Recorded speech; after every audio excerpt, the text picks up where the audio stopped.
So when you apply for your teaching job, what was Mm. the interview process like? What kind of questions were you asked?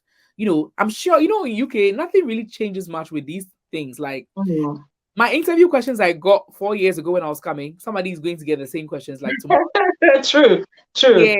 Yeah. What You're interview right. questions were you asked, to help these aspiring teachers that are coming, our people? What kind of Okay. interview? So the interview is Stop that. So Stop the interview is in two phases. When you're trying to get a job as a teacher, so well, three phases, but the third one is more something that you do and then you send to the head teachers. So the first one is you have to teach a lesson on the day. Ah, So yeah, so you have to teach a lesson. Then you have to do your lesson plan and then send it to the head teacher ahead of your interview, so she will have a look at it.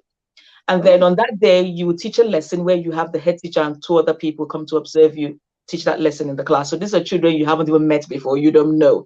And they might just decide, okay, you're going to be teaching a year 5 class. So prepare a lesson, a math lesson for a year 5 class.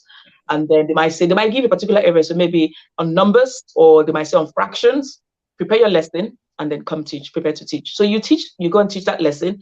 And when you're done teaching that lesson, then you then have the sit down and talk interview with the head teacher and a few other people in the room. Now, one thing they're very hot on, of course, is safeguarding. They are same. very, very hot on safeguarding. So you will always have a question about safeguarding. So what do you do in a case there's an incident in school? Who do you report to? What are the rules? What are the safeguarding rules? Things that you do. Then they'll ask a bit about yourself, your things that you like doing. They'll ask about your experience, teaching experience if you have any. And then they will then give you a scenario. So they're going to read out a scenario for you. So, okay, this is a scenario we're going to read out for you, and we want you to explain to us what the things you're going to do, and how you're going to react in this scenario. And then afterwards, they might say, okay, maybe two children are fighting, and as the teacher, you walked in and you see that scene. What do you do? Can you tell us what you're going to do? The steps they're going to take. So then you don't have to tell them, okay, I may stop the fight, or I may go call for help for somebody else who might help, and then separate the children. Then I have to fill an incident form. Then if there are any safeguarding issues in that, then I have to fill the safeguarding form. I have to go speak to the safeguarding lead. So these are all the things. They're just going to check your response to emergency. They will give you a scenario, one or two scenarios, and then you answer that. But one thing I can remember is they are always very hot on safeguarding. They will always ask a question about safeguarding. So you just need to be a bit more aware and read up a bit more about safeguarding Yeah, before you because go. before I came to the UK, I didn't know of what safeguarding is. It's not Mm. difficult to understand. It's nothing different. It's nothing too Mhm. difficult to understand. So if you're watching us, Google it, what safeguarding Mm. means, and then with regards to teachers, I'm sure you get Mhm. loads of examples and what to do so that you can prepare yourself for the interview. Okay. And Mm. my problem is, you said the interview is in two parts. For our Mm. people that are back in Africa, how are they going to do the first part? So I'm sure it's only just going to be like the second part where probably they'll have like a video or a Zoom call, an online interview, because they may not be able to show their teaching skills. I don't really know, to be honest, about that, but I know for the QTS assessment route, they will they will get an assessor who will come and view and observe you teach a lesson anyway. So for those of them who are coming through that route, they will get an assessor who will go and observe you teach a lesson, and then look at your teaching portfolio. So look at all of the lesson plans that you've done within the space of time and make sure that they're up to scratch and quality. But for those of them who are trying to get an interview, I don't know if they're going to ask you for a teaching session. They might ask you to record yourself That's what while I'm you're thinking. teaching, and then send them a recording of that. So they might do that because they would want to see your teaching skills.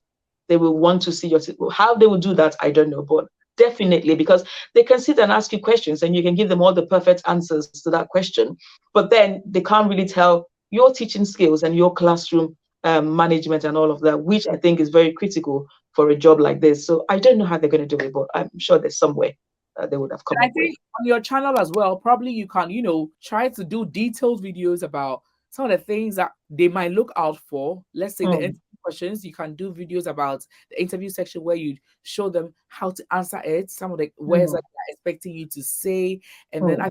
it will really benefit people. Mm. Yeah, Mm-hmm. that. Yeah, I will look into that as well. Yeah. Mm. You went to teaching training for 3 years. You could have used that time to do nursing because nursing has always been popular. Mm. You decided to go into teaching. Why?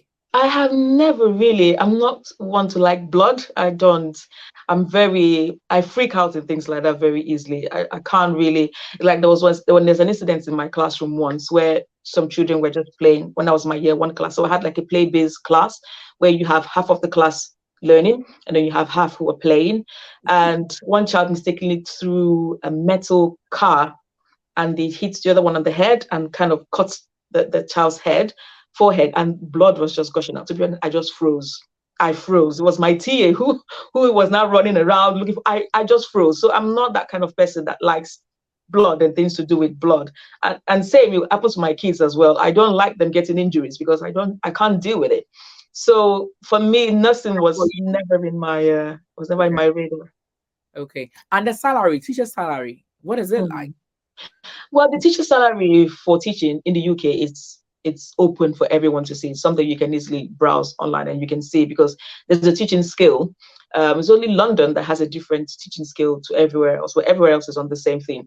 For a starting salary for a teacher is now the changes recently, 2022, the salary increase came into effect. So the starting salary for teachers is 28,000.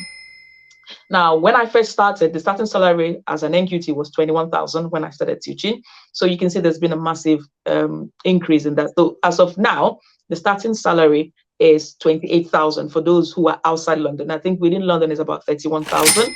And then with every year, you sort of now, this is all dependent on your head teacher.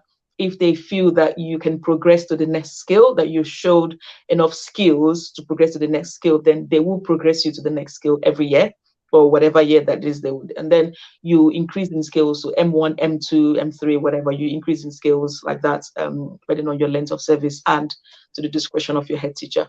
But yeah, it's anyone can access that. You can see that, just type teaching skill in the UK. It's When online. you say 28,000 per year, that okay, you forgot to add per year. Let me add per year. People get Yeah, yeah, yeah. yeah. So that's before tax. So roughly take home is about, is it 1,008, Yeah, 2,000? about 1,008, 1,600. And then do you get the chance to do overtime as a teacher? You do overtime, but you're not paid for it, sadly. um, which leads me to the thing that we spend long hours on the job, in the job, outside of the job. There is a whole lot of long hours spent. Now you can claim overtime if you want to, but as a teacher, you are paid for 6 hours every day. That's what the government pays you for, 6 hours every day. If you do overtime, then you have to go and get the overtime sheet and fill that in to claim that overtime. But some teachers don't even bother because it's another additional work on top of your already piling work and things like that. That's On a what normal I day. feel is not fair because Yeah, probably you're planning your lessons in the house yeah, before yeah. the and that's like an hour or two. You come and Mhm. then spend the 6 hours, and then probably after that you are marking homework, Mm, assignment. That's extra time on top of the 6 hours. You know, yeah.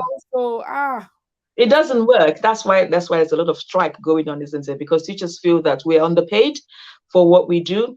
So even though we say six school starts and we pay for 6 hours, most of us are in school 7 a.m., 7:30 a.m. We're in school. And then the school doors open for the children at 8:40. But we're there 7:30 a.m. And I can't remember the day that I left school 3:15. Some schools close 3, some close 3:15. I can't remember the day that I picked my bag at 3:15, so I'm going home. Sometimes I leave school 5 p.m., 6 p.m., 8 p.m. There are days I've left school 8 p.m. And that's because I'm marking, I'm trying to set up for the next day. There's other things I need to do to prepare for the next day. So most times you find a lot of teachers leave school 5 or after 5 p.m. every single day, Monday to Friday. And you're uh, there 7 or 7:30 a.m. But then you only paid for 6 hours. And then when you go back home, it's not a job that you can go back home and drop your things and that's it for the day. You go back home, you still continue with the plan. So sometimes you might teach a lesson and if you look at that, that didn't go well. I need to tweak it and do it again. So then you go back home, you start tweaking that plan. And don't forget, you've got all of these subjects to teach. How many subjects are there? Maybe 9, 10, 11. And you have to plan for all of these subjects. So you're doing the planning, you're doing all of this, then you're marking, then you're assessing. There's a lot of paperwork, which is why teachers are also shouting. There's a lot of paperwork for you to do outside of the teaching and the planning. Now, for the planning, you have to do the plan on paper and then send that to your head teacher. Then you have to create the PowerPoint slide for every lesson that you teach. then you have to, so there is quite a lot, and we're not paid for some of these hours. We're not, Sorry, apart from the sorry, 6 hours. sorry. Yeah. Well, it's It is well indeed. and I'm so happy that you gave me this opportunity. So guys, if you have any issues, if you have any other questions that we probably did not ask or talk about, kindly put it in the comment section or head over to Bomber's channel. Her channel is Dwelling Oak. You can bombard her with all your questions and all the tips that she has, regarding this. Okay. You're And welcome. Thank you too for the opportunity as well. Thank you. okay, bye. Bye bye.